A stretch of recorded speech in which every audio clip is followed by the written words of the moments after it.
Bismillahirrahmanirrahim. Assalamualaikum warahmatullahi taala wabarakatuh. Alhamdulillahirabbil alamin wa sallallahu ala sayyidina Muhammadin wa ala alihi washabihi wasallam. Amma ba'du. Selamat datang di channel yang mengedepankan kewarasan daripada sopan santun. Ya. Baik. Kali ini kita akan merosting habis-habisan para pengikut yang mulia All Hail Udin. Baik. Ini ya, saya kemarin membahas surat yang dikirimkan langsung oleh Mas Roy ke WA saya.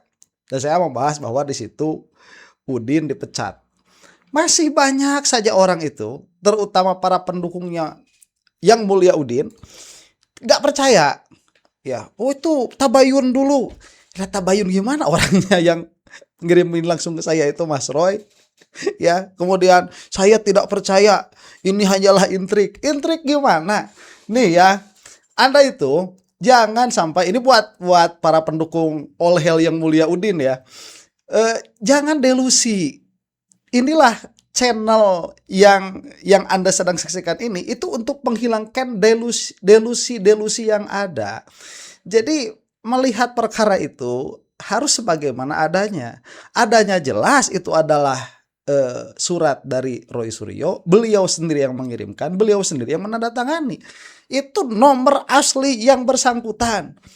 Masih nggak percaya, itu namanya delusi, ya delusional. Sudah jelas dipecat.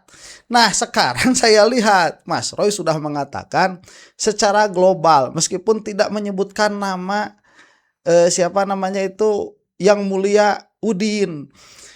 Kenapa tidak menyebut? Saya punya sangkaan ya setelah lama melihat Mas Roy ini, beliau itu orangnya nggak enakan juga. Saya punya prasangka seperti itu. Jadi Roy Suryo itu kalau sudah dekat sama orang yang bersangkutan ini, itu juga banyak gak enaknya. Itu yang saya lihat, yang saya saksikan ya. Makanya waktu supaya tidak menjadi kontroversi yang lebih lebar, yang lebih luas, tidak mengatakan secara tegas, secara langsung, kita katakan secara tafsili begitu ya, juz'i langsung. Udin dipecat, gak begitu.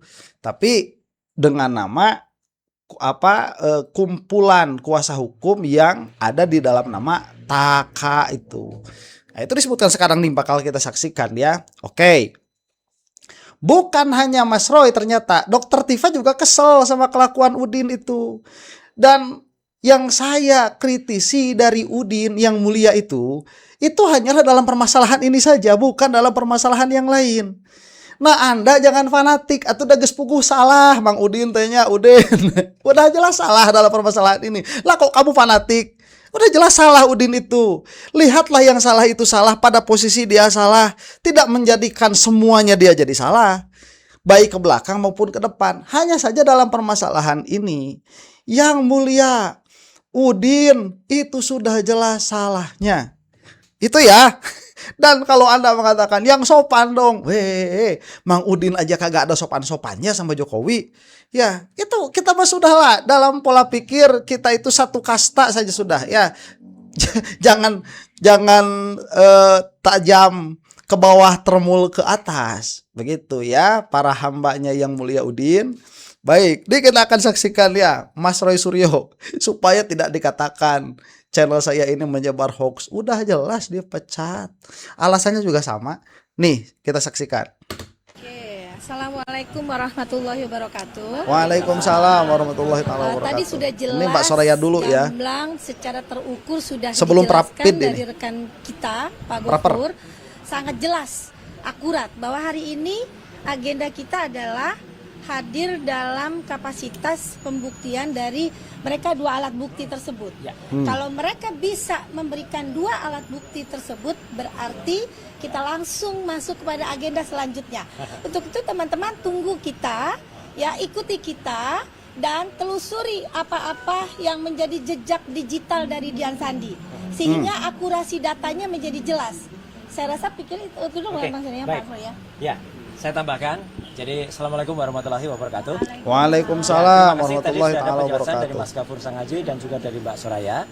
Saya ingin tambahkan sedikit bahwa insya Allah selaku orang yang turut membuat atau merancang dan menuliskan naskah akademik dari Undang-Undang ITE, ya di pasal 32 itu, kalau orang yang bisa dikenakan itu adalah orang yang kemudian melakukan pengambilan secara tidak sah, jadi mencuri saja.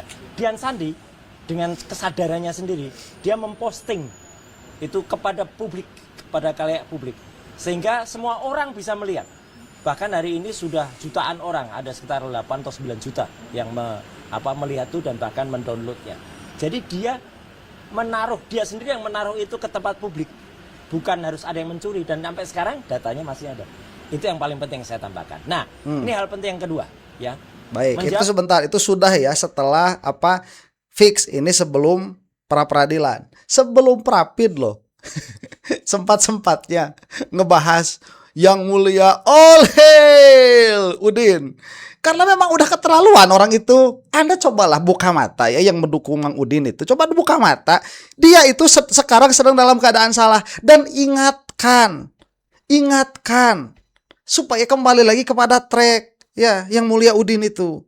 Beberapa pertanyaan penting banget. Beberapa pertanyaan. Saya menyatakan benar.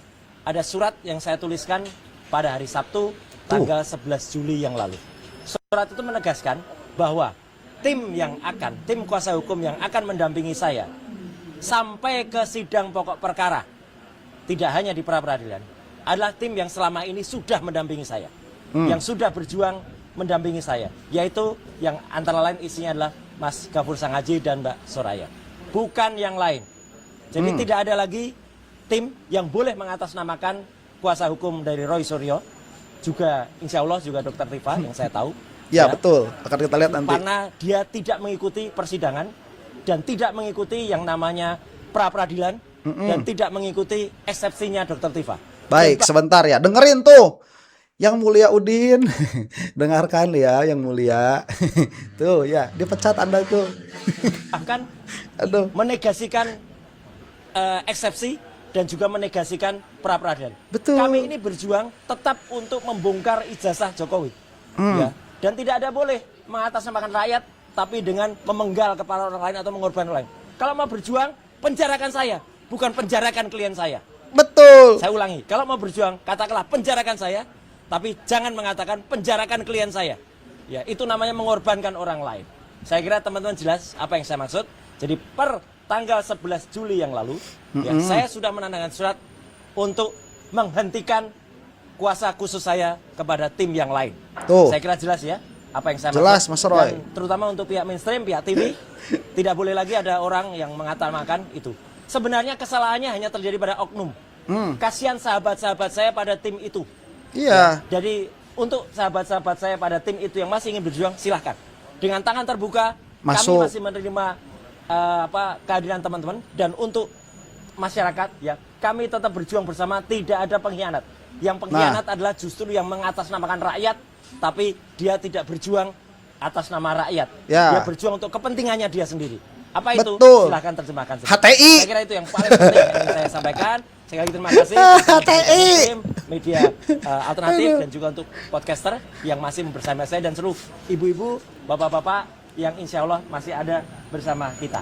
Sekian, terima kasih. Wassalamualaikum warahmatullahi wabarakatuh. Waalaikumsalam warahmatullahi taala wabarakatuh. Sebentar tuh ya. Kok bawa HTI? Memang HTI Udin itu mau gimana? Yang Mulia Udin itu jelas-jelas HTI. Nggak apa-apa. Saya benci sama HTI. Enggak. Dikit sih ya. Ada yang salah dari HTI itu. Akidahnya ada yang salah. Dikit lah ya sama HTI itu. Tapi saya mengatakan berkali-kali, HTI harus diberi ruang di Indonesia. Harus. Sebagaimana FPI harus diberi ruang di Indonesia. Saya sangat tidak setuju HTI dibubarkan. Bas. Hanya saja harus dilihat bahwa orang-orang HTI itu, nih maskotnya itu salah satunya Yang Mulia Udin. Begitulah sikapnya. Ya, makanya Anda kalau jadi HTI itu ya mirip-mirip sama Mang Udin, kelakuannya itu sama Yang Mulia Udin. Dan tolong dengarkan tadi ya, saya mau menegaskan nih, siapa tahu tidak terdengar oleh media mainstream, jangan lagi mengundang siapa itu Mang Udin lagi. Yang Mulia ya, maaf. Jangan lagi mengundang Yang Mulia Khosin Udin. Kurang lengkap apa saya ngomong ya. Yang mulia Khozinuddin jangan diundang lagi di media mainstream atas nama perwakilan Roy Suryo. Dan nanti sebentar lagi termasuk juga atas nama perwakilan Dr. Tifa. Sebagaimana yang dikatakan Mas Roy, silahkan buat perkara sendiri dengan Jokowi. Makanya kita dukung. Saya itu mendukung yang mulia The Great, All Hail Ahmad Khozinuddin. Saya dukung perjuangannya untuk memperkarakan Jokowi dengan cara apapun. Kalau perlu datang ke Solo, jitak kepalanya Jokowi itu. Kita dukung. Masa kita perlu bikinkan petisi? Hanya saja begini ya, yang mulia Udin ya. Untuk direken sama Jokowi itu bukan perkara yang mudah. Banyak orang yang katakanlah menghina Jokowi karena saking sebelnya ya, menuduh Jokowi dengan perkara yang macam-macam. Jangankan hanya ijazah palsu, dituduh ijazahnya tidak ada, sudah tuh oleh Bonatua. Dituduh pembunuh oleh Habib Rizik dan KM50. Ya, yang mana saya katakan itu dekat dengan kebenaran. Diam Jokowi itu. Tapi kenapa tatkala dipermasalahkan oleh Roy Suryo ini bereaksi ya, waktu Bambang Tri dan Gus Nur itu kan setahu saya bukan Jokowi yang melaporkan itu, makanya cacat sebetulnya. Kenapa kok direken Roy ini? Saya ada dugaan, sedikit saja dugaannya ini, mungkin benar mungkin tidak. Jokowi itu ingin apa ya? Ingin ada titik dalam sejarahnya itu mengalahkan Ningrat. Kita tahu Mas Roy ini Ningrat. Kita tahu itu. Dan Jokowi itu terobsesi dengan raja-rajaan. Dia ingin mengalahkan Roy Suryo. Saya lihat ada macam dari situ. Makanya kenapa dipermasalahkan. Anda, Khozinuddin, ngomong apa coba tentang Jokowi? Gak bakalan dilaporin, gak bakalan direken. Makanya Jokowi, betul kata yang mulia All Hail the Great Ahmad Khozinuddin, bahwa Jokowi itu masuk jebakan kepada permasalahan ini karena dia sudah kalap, memang menginginkan dirinya itu pernah menang perkara atas orang yang berdarah biru. Itu ada kliniknya saya kira ya. Sangkaan saya ini sangat mungkin sekali jauh dari kebenaran. Hanya saja saya melihat itu ada kebenarannya sedikit begitu. Mungkin ada dalam hal itu. Coba tanyakan ke guru spiritualnya Joko Widodo. Ya, makanya supaya Anda dipermasalahkan dengan Jokowi, saya dukung sedukung-dukungnya. Anda bawa terong masuk ke Jokowi, sowan begitu, kemudian pukul tuh pipinya sama terong, plak. Kita bela sampai habis tuh. Ya, nanti coba apakah menjitak Jokowi akan didakwa 12 tahun penjara?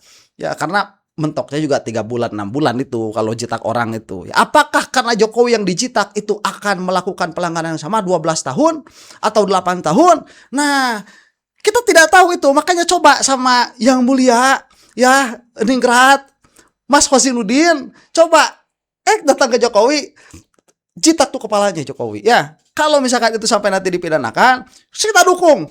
Dipidanakan 12 tahun atau 20 tahun atau hukuman mati misalkan, masuk saja udah Mas Khozinuddin itu ya, nggak usah tedeng aling-aling, maju saja, kita dukung dari belakang, ayo. Begitu. Gimana sih? Halo Bapak. Udah selesai ya? Oh, udah selesai. Ya sudah, bentar, siapa tahu ada yang terlewat. Oh, nggak ada, udah selesai ya. Nah, baik. Ini Dr. Tifa. Karena yang dipermasalahkan oleh yang mulia Ahmad Khozinuddin itu bukan hanya Mas Roy, pra-peradilannya Mas Roy, tetapi eksepsinya Dr. Tifa. Ini kita akan saksikan. Ya.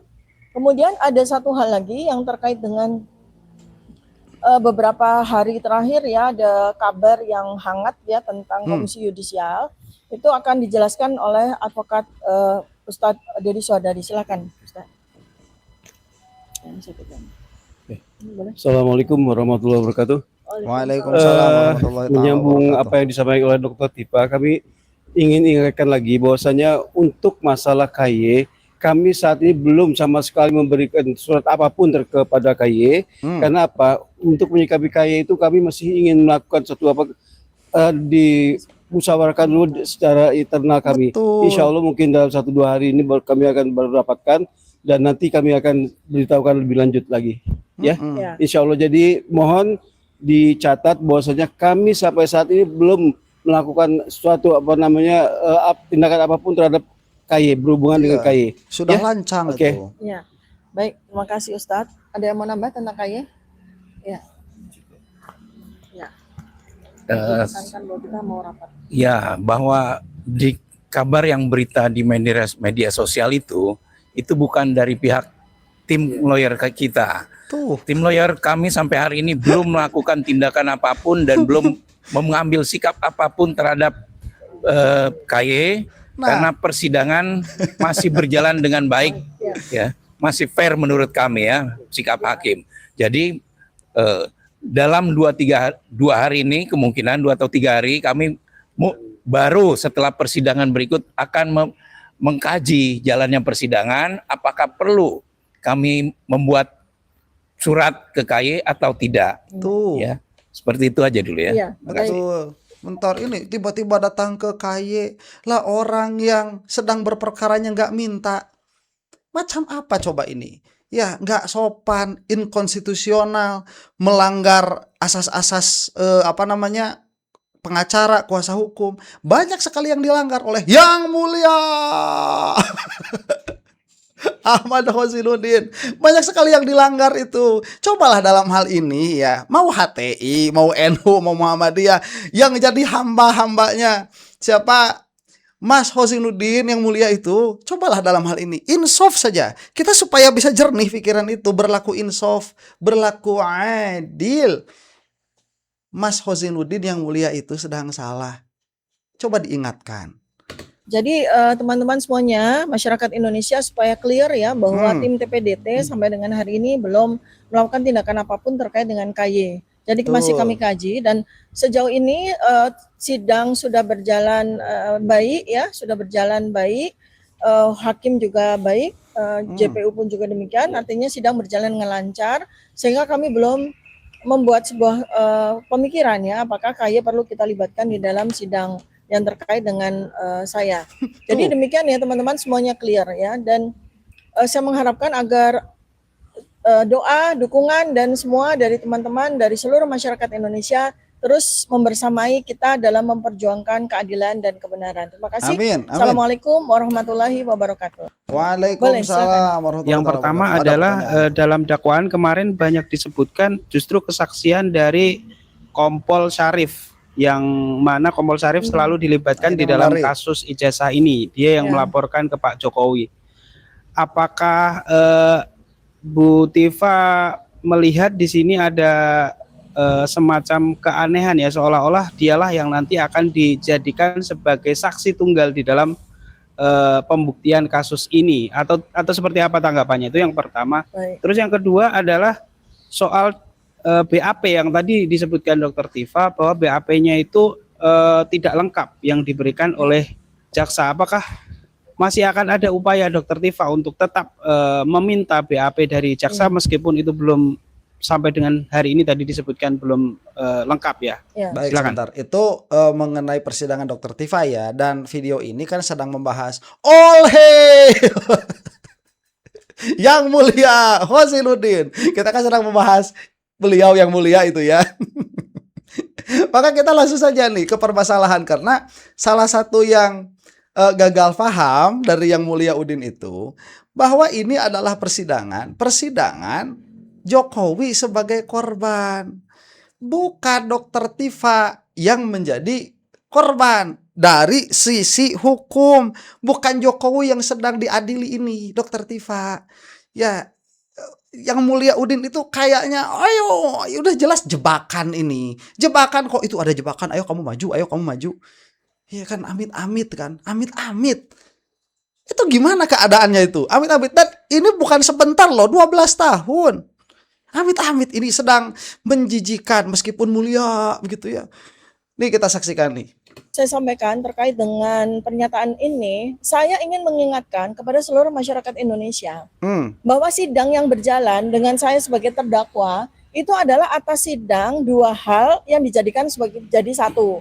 Dan ini pun juga sudah menyalahi KUHAP ya. Jadi delik aduan dicampur jadi satu dengan delik umum. Itu menyalahi kan gitu ya.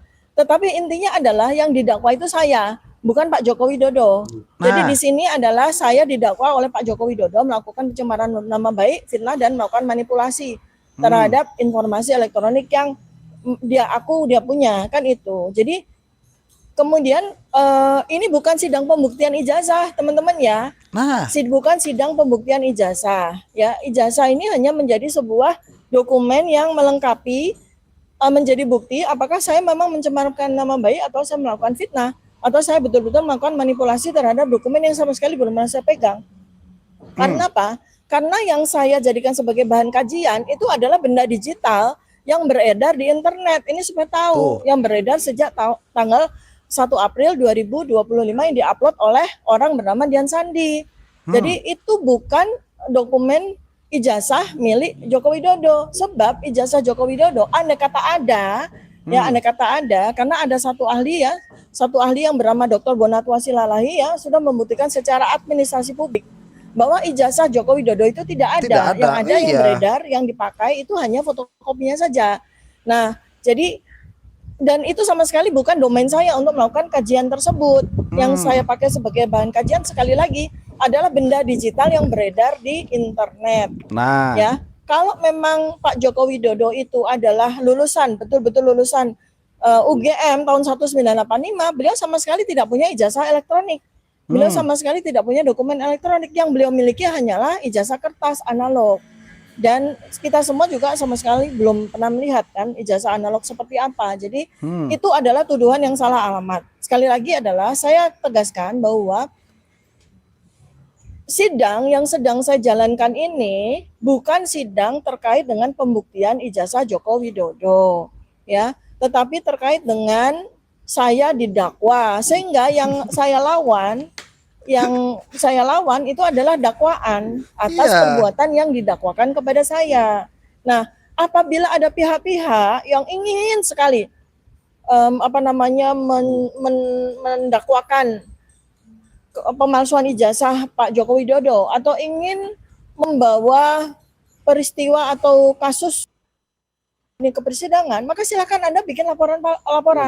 tuh, Anda bikin laporan. dengerin yang mulia Udin. Silakan Anda berani. Jadi Anda bikin laporan. Dan yang bisa bikin laporan bukan hanya orang awam ya, bukan hanya orang umum, bahkan advokat aja juga bisa membuat laporan. Betul. Jadi buat Anda semua, apapun profesi Anda, apabila Anda memang ingin mengajukan dugaan ijazah palsu Joko Widodo ini kepada ranah persidangan, silakan Anda bikin laporan polisi. Saya itu sama sekali belum pernah membuat laporan polisi. Jadi dalam hal ini adalah saya ini yang dilaporkan, bukan saya yang melaporkan siapapun. Ya. Demikian, apakah ada pertanyaan lain? Sebentar, nah coba lihat ya. Ini kan begini ya, yang mulia Udin itu itu punya halusinasi ya. Saya katakan halusinasi karena ini tidak berdasarkan fakta apapun. Halusinasinya siapa yang mulia Udin itu sama dengan halusinasinya Lukas di acaranya Pak Abraham Samad. Itu melakukan sebuah teori konspirasi bahwa hakim di sini, jaksa di sini itu sengaja meloloskan Dr. Tifa dan Roy Suryo, dan hakim sengaja akan memenangkan eksepsi dan pra peradilan supaya Jokowi tidak usah masuk ke persidangan. Padahal yang dilihat, coba lihat yang dilihat, jaksa itu mendakwakan 12 tahun penjara. Itu nyatanya. Nyatanya ini Dr. Tifa dan Roy Suryo terancam 12 tahun penjara. Itu nyatanya. Lah kok ini malah dibalik? Malah itu adalah sebuah manuver dari Jokowi. Coba bagaimana ini pola pikirnya ini? Yang mulia Khozinuddin itu kok lebih parah daripada Termul. Termul aja gak separah ini. Dari mana? Ini yang sedang nyata-nyata saja terjadi. Dan dari dakwaan terhadap Dr. Tifa dan calon dakwaan kepada Roy Suryo, di belakangnya itu banyak sekali kecacatan. Nah, tatkala banyak kecacatan, kemudian Roy Suryo dan Dr. Tifa banyak errornya kan, diantaranya in persona in objecto itu kemarin. Tatkala ini banyak sekali kecacatan di dalamnya, not to mention apa yang sudah katakan oleh pra peradilan kemarin bahwa penangkapannya itu juga ilegal, polisi sewenang-wenang dan lain sebagainya. Apalagi kita punya kejadian yang sama yaitu terhadap Jampitsus.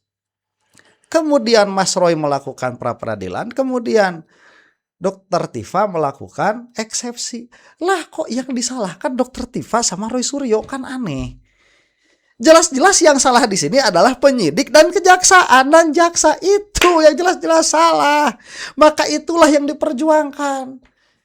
Ini saya mah gak habis pikir, orang secerdas Ahmad Khozinuddin kok bisa sejongkok ini dari yang termuliakan. Itu kan termul kan, makanya saya bilang yang mulia tuh kan termuliakan. Termuliakan itu kan termul. Mereka kan pengen dibilang begitu, termuliakan itu. Ya makanya yang mulia Ahmad Khozinuddin ini sedang berada di dalam titik terendah dari pikirannya. Jangan didorong agar terus rendah, jangan. Angkat kalau Anda memang sayang terhadap yang mulia Khozinuddin. Mana? Hah? Ya. Karena tadi menyinggung Dian Sandi ya, yang memposting yang pertama kali postingan soal menyebutkan bahwa ini adalah ijazah asli Pak Jokowi, kurang lebih begitu ya, di dalam postingan di Twitternya. Dan itulah yang menjadi dasar Dokter Tifa, Pak Roy dan kawan-kawan untuk meneliti ijazahnya. Nah, artinya di sini kalau kita lihat berarti muaranya adalah kepada satu orang itu, yaitu si Dian Sandi ini. Nah, apakah ada upaya dari tim hukum Dokter Tifa ini mengenai Dian Sandi ini harus membuktikan bahwa itu beneran punya Pak Jokowi atau tidak nanti di persidangan? Apakah ada upaya itu nanti? Ya, tentu saja, karena kita lihat dari daftar saksi ya, nama Dian Sandi ini ada di dalam daftar saksi dan BAP-nya pun juga sudah kami terima. Jadi nanti kita tunggu saja, karena memang yang menjadi bahan objek kajian kami ya, terutama saya itu memang benda digital ya, saya sebut ya benda digital atau artefak digital itu yang beredar, yang di-upload oleh Dian Sandi. Nah, di dalam Undang-Undang ITE ya, sebagaimana juga yang kami pelajari sama-sama, ada namanya undang-undang yang berlaku kepada uploader dan downloader. Jadi Dian Sandi ini berperan sebagai uploader. Ya, sementara ketika kemudian Pak Joko Widodo itu melaporkan saya, beliau berperan sebagai downloader. Jadi itu kunci atau jantung dari peristiwa penggunaan benda digital. Dan ini ada di undang-undang. Lalu kemudian yang paling penting adalah, kalau saya belum tahu ya apakah baik, saya rasa sudah cukup ya, itu bisa dilihat langsung. Yang mana permasalahan Dokter Tifa itu sangat jelas sekali bahwa ada orang mengupload sesuatu yang diklaim sebagai ijazahnya Jokowi nggak protes, berarti itu memang citra dari ijazah Jokowi. Kemudian citranya ini diteliti, kemudian kesimpulannya 99% palsu ijazah analognya. Apabila ijazah analognya 100% sama dengan yang diupload itu. Jadi permasalahannya sekarang, kalau Jokowi itu dirugikan, yang merugikannya Dian Sandi, bukan Roy Suryo dan Dokter Tifa begitu. Itu lain hal lah kalau kita mau membahas itu lebih detail ya, tapi saya rasa tidak perlu. Demikian, mudah-mudahan termul segera binasa, baik termul yang baru ataupun termul yang lama, baik yang sementara ataupun yang permanen. Untuk Anda yang bukan termul, wallahu taala a'lam bissawab. Assalamualaikum warahmatullahi taala wabarakatuh.